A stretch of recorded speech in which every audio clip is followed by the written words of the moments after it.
Hai viewers, jumpa lagi bersama Medi dalam channel Infolomedia. Kali ini Medi masih mau membahas kelompok negara-negara Nordik yang berada di benua Eropa. Mungkin ada yang pernah mendengar daratan es atau Iceland.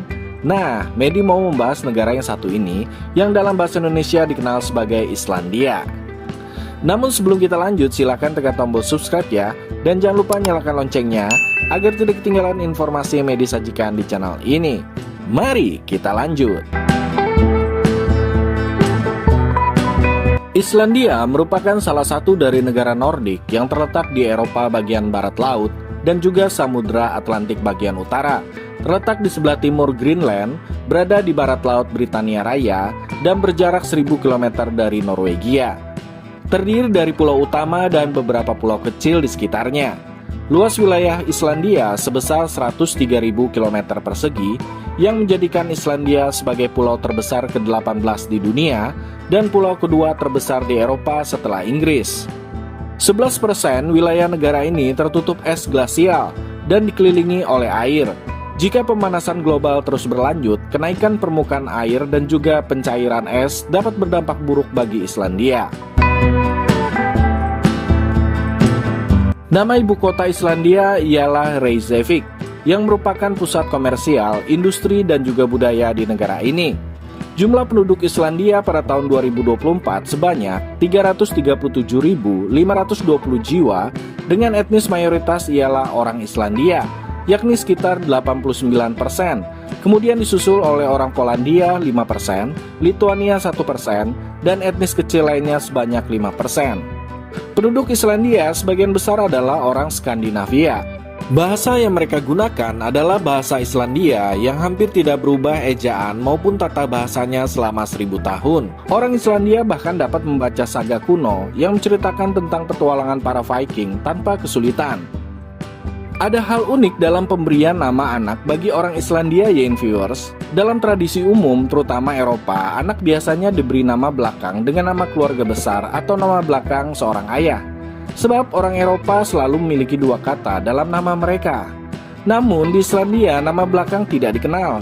Orang Islandia menggunakan patronim, di mana digunakan akhiran son bila ia adalah anak pria dan juga dotir bila ia adalah wanita.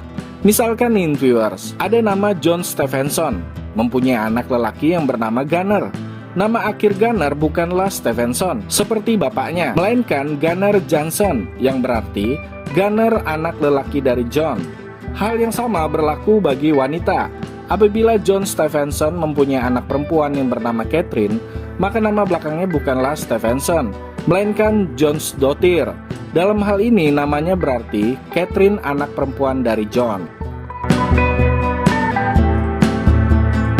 Budaya Islandia kaya dan beragam, serta terkenal akan warisan sastranya yang dimulai pada abad ke-12, yakni sekitar tahun 1100 sampai tahun 1199.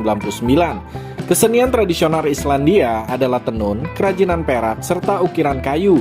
Di ibu kota Reykjavik memiliki beberapa orkestra simfoni, opera, dan sejumlah besar galeri seni, toko buku, bioskop, dan juga museum. Tingkat melek huruf di Islandia termasuk yang tertinggi di dunia. Oleh sebab itu kecintaan akan sastra, seni, catur, dan juga aktivitas intelektual lainnya tersebar luas di Islandia. Dalam survei tahun 2023, mayoritas penduduk Islandia beragama Kristen, yakni sebesar 69,55% dari populasi, terutama gereja Protestan Lutheran. Pada mulanya Islandia merupakan pulau-pulau yang tidak berpenghuni. Kemudian para biarawan dari Irlandia bermukim di Islandia untuk mengasingkan diri.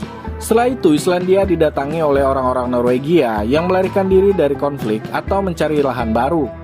Dan pada tahun 930 para kepala suku mendirikan majelis pemerintahan yang merupakan parlemen tertua di dunia yang bernama Althing. Menjelang akhir abad ke-10, kekristenan datang ke Islandia akibat pengaruh dari Raja Norwegia Olaf Tryggvason. Pada masa ini Islandia masih merdeka dan periode ini disebut Persemakmuran Lama. Pada awal abad ke-13, perselisihan yang disebut Zaman Sturlung melemahkan Islandia. Negara ini akhirnya tunduk kepada Norwegia setelah mereka menyatakan kesetiaannya kepada Raja Norwegia. Sementara itu, Norwegia bersatu dengan Swedia pada tahun 1319 dan juga Denmark pada tahun 1376. Pada akhirnya, semua negara-negara Nordik disatukan oleh Uni Kalmar dari tahun 1397 sampai tahun 1523. Setelah negara ini dibubarkan, Islandia jatuh ke tangan Denmark. Monopoli dagang Denmark-Islandia yang diberlakukan pada abad ke-17 dan abad ke-18 berdampak buruk terhadap ekonomi Islandia. Islandia dikuasai oleh Denmark selama berabad-abad, tetapi pada abad ke-19 gerakan kemerdekaan mulai muncul. Althing yang telah dibekukan pada tahun 1799 didirikan kembali pada tahun 1844. Islandia memperoleh kedaulatannya setelah berakhirnya Perang Dunia Pertama pada tanggal 1 Desember tahun 1918. Namun, Raja Denmark masih menjadi Raja Islandia hingga masa Perang Dunia Kedua. Walaupun Islandia menyatakan netral dalam Perang Dunia Kedua, akan tetapi Britania Raya tetap mendudukinya secara damai di tahun 1940. Hal ini dilakukan untuk mencegah pendudukan Nazi setelah Denmark diduduki oleh Jerman. Ketika dilihat bahwa posisi Islandia strategis untuk kebutuhan perang, maka Islandia diduduki sekutu hingga berakhirnya Perang Dunia Kedua. Amerika Serikat mengambil alih pendudukan Islandia pada tahun 1941. Setahun sebelum Perang Dunia Kedua berakhir, yakni pada tahun 1944, Islandia memutuskan hubungan dengan Denmark yang pada saat itu masih diduduki oleh Nazi Jerman, kemudian menyatakan kemerdekaannya. Setelah Perang Dunia Kedua berakhir, Islandia menjadi salah satu negara pendiri PBB dan juga NATO. Lambat laun, perekonomian Islandia pun tumbuh pesat lewat sektor perikanan, walaupun sektor ini kadang-kadang memicu konflik dengan negara lain.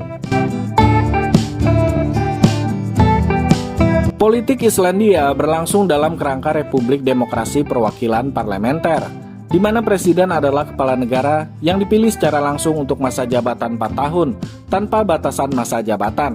Sedangkan Perdana Menteri menjabat sebagai kepala pemerintahan dalam sistem multipartai. Kekuasaan eksekutif dijalankan oleh pemerintah, sedangkan kekuasaan legislatif dipegang oleh pemerintah dan parlemen yang disebut Althing. Peradilan independen terhadap eksekutif dan juga legislatif. Negara Islandia tentunya menyimpan berbagai macam pesona pariwisata yang patut untuk dikunjungi. Salah satunya ialah mengeksplorasi kantung magma gunung berapi.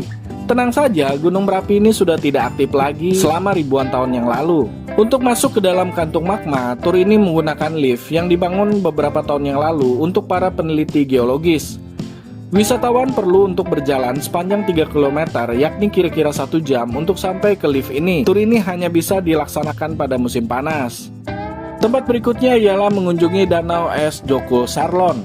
Nah, bagi kalian yang baru mengunjungi Islandia, lebih baik jangan melewatkan wisata ini, karena ini yang paling direkomendasikan, yakni berwisata ke Danau Es Jökulsárlón, di mana sering disebutkan bahwa tempat yang paling indah di Islandia adalah di Danau Es Jökulsárlón. Jika penasaran, silahkan membuktikannya dengan mengunjungi tempat ini ya, viewers. Tempat berikutnya ialah berwisata ke Gua Es. Kapan lagi menyusuri Gua Es yang ada di Islandia ya, viewers?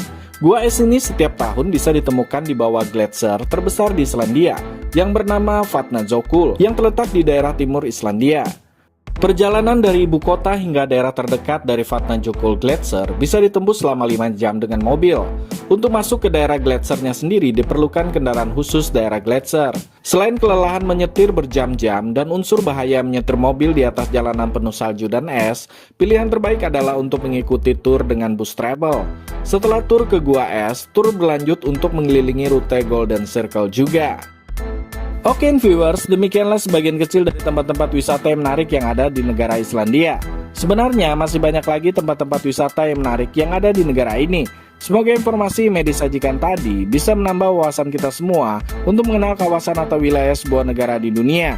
Dan jangan lupa untuk tekan tombol subscribe serta nyalakan loncengnya ya, biar Medi lebih semangat lagi dalam menyajikan informasi di channel ini. Sampai jumpa!